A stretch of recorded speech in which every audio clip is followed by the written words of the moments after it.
Hey friends, if you wish to install Windows FactScan Scan on your Windows 11 computer, then please watch this video. I will guide you through the resolution. So here's what we have to do. It's not very difficult. Here's what we have to do.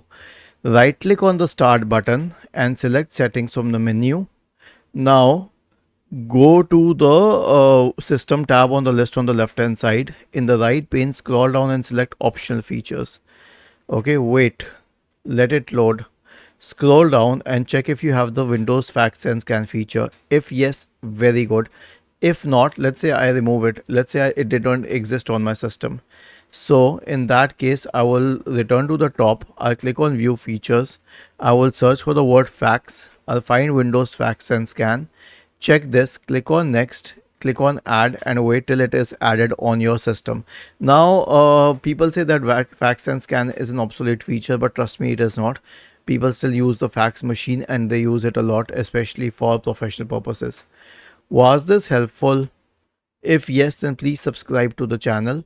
If not, then let us know in the comment section of the video on how we could help you further. Thank you for watching this video and have a nice day.